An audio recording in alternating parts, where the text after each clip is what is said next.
Hello, this is Eric, and I'm doing a range test in my Model 3. So I've been seeing how far I can drive for the past few weeks, actually, on a single charge without plugging in at all, and, just doing normal driving. If I pull up the trips card, you can swipe here and then just touch that, and it'll bring up this. And then it's mostly the same information. This is a little more detailed.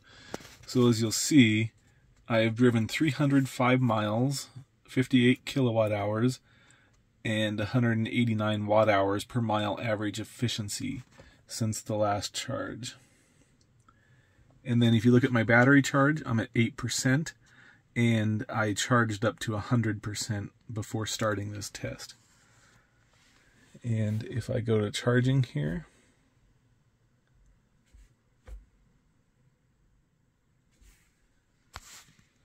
there you'll see I'm at 8%, and I was at 100%.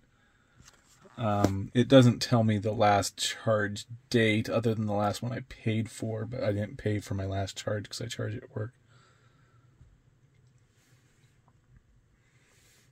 So, but my last charge date, according to my Tesla app, was Tuesday, and that would be the 8th.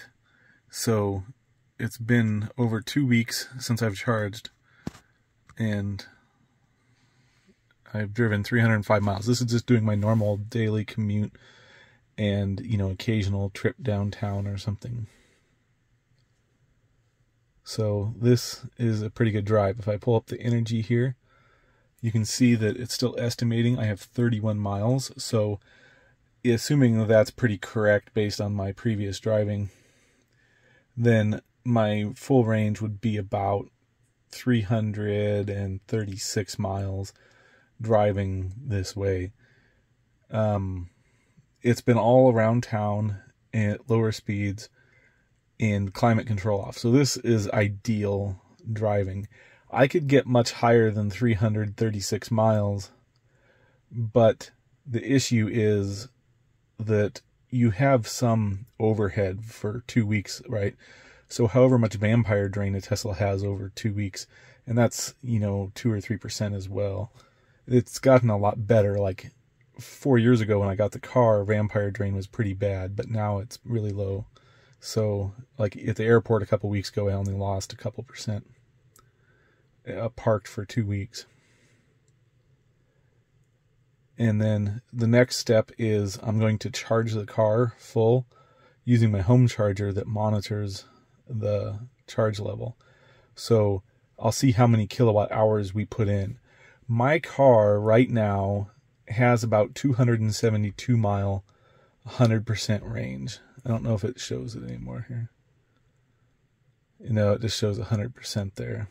It used to show estimated miles, but at 100% charge, when I started this, it showed 272 miles.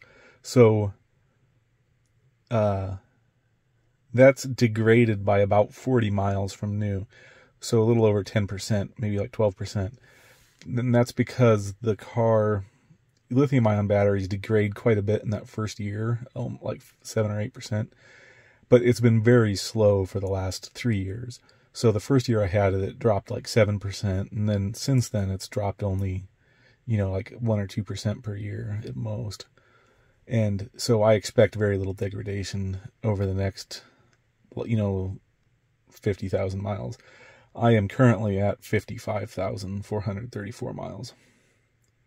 16 megawatt hours of electricity. So, which is about what I produce in 1 year on my solar array. So for almost 4 years of driving, that's not bad.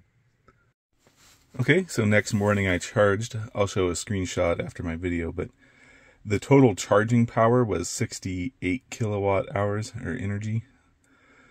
And I used 58 kilowatt hours. About 10% of that's probably charging overhead, so let's just say 6 kilowatt hours. So that means it used about 4 kilowatt hours throughout the week that was not related to driving. So, or 2 weeks. So that's not too bad using 4 kilowatt hours for 2 weeks of idle time, basically.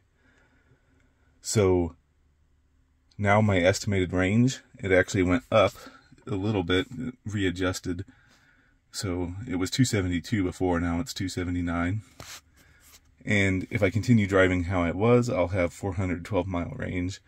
But that's because my most recent trip was really efficient. It was about 174 watt hours per mile. So yeah, you can actually beat EPA range in the Model 3, but using it without climate control and only around town. So not really going to happen for most people, but it can do it. Thanks for watching. Like and subscribe.